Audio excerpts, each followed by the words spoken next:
Hey there, I'm Diane and welcome. Today's video is about your medical history, the 3 questions to ask that can save time and maybe even lives. Now that we're in the new year, the kids are back in school, it's a new season, and everything has started up again. It's the perfect reminder to check for any medical appointments that need to be made or go to for myself and my kids.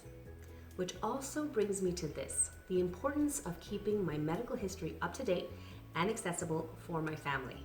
Question 1. What is a medical history? Let's split this up into 2 groups, family and personal. So your family medical history is your background. What your parents, your siblings, aunts and uncles, your immediate relatives have or had. I know it can be tough or difficult to get, but something is better than nothing. Even if you think it's so small or irrelevant, take note of it. Your personal medical history is this. Think of what you'd write down on the doctor's form. Do you suffer from this? Do you have the following conditions? Have you had any operations or procedures that were done? What types of allergies do you have and what meds are you taking for them? Have you broken anything? Have you been in any accidents? You get the idea. Question number 2. We know why it's so important to keep your medical history up to date, but why is it important that our family has to have access to our info? Back in 2003, my dad had questionable results from his blood tests and was sent to see a gastroenterologist. I went with him since my mom was working out of the country at the time. When the doctor asked questions about his family history, my dad had a blank stare. Not because he couldn't remember, but he didn't know. And like on autopilot, he looked at me for answers. And I was like, how do I know these things? I have no idea. My mom knew, but she wasn't around. When I asked her later on, she was unsure herself, especially details about my dad's side. Over the next short years before he passed away, we were asked the same questions and even more. Every time I felt like I wish I could give more info to help, and I had nothing. I was frustrated. Many years later, when those scenes would replay in my head over and over again, I said to myself, when I have kids and if I were to become ill, can't speak, or in a coma, who would be able to give the info to help speed up the process or even direct the doctors to the right department?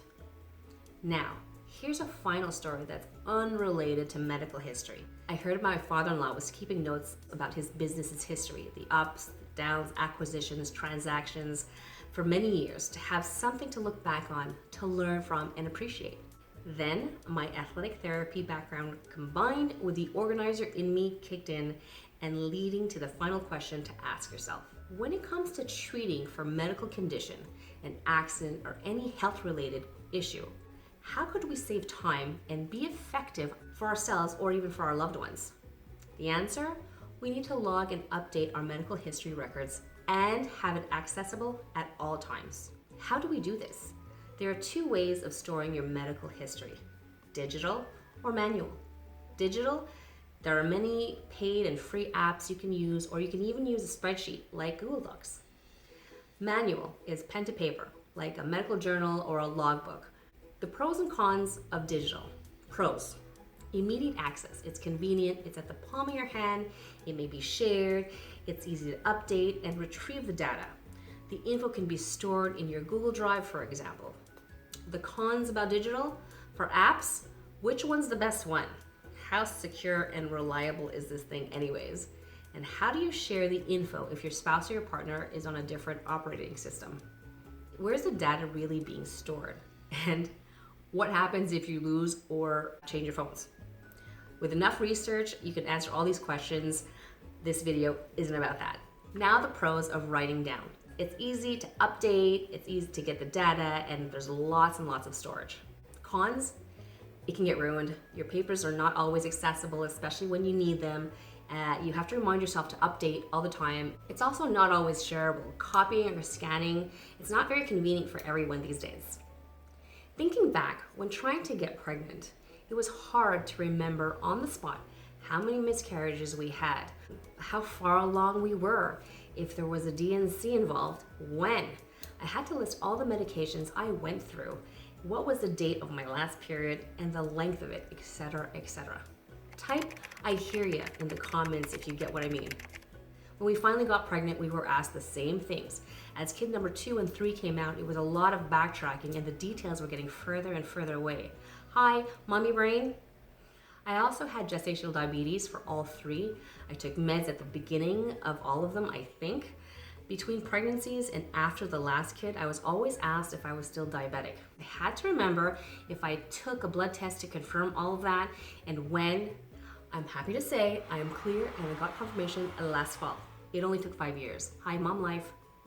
Today, my husband Onig and I store our medical records in the same journal. We both know about it, and eventually our kids will too. We update it whenever we have to go to the doctor's office and if any new information needs to be entered. So far it's working, nothing much happening for us health-wise. Will we change to go to digital? Probably eventually, but right now we're trying to keep it simple. Which method works for you today? Digital or manual? Do you have another way that works for you?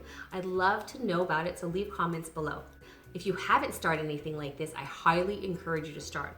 And if you want to start something simple or write it down, I'm in the midst of creating a beautiful PDF version for you. So let me know if you want in the comments below. You can use it as a guide or make as many copies as you need. If you found some value in today's video, I appreciate you hitting like or leave a comment below the video at dianejimenez.com. If you want to know when's the next video, hit subscribe or sign up to get the latest on my site. Have a wonderful week and I'll see you next time.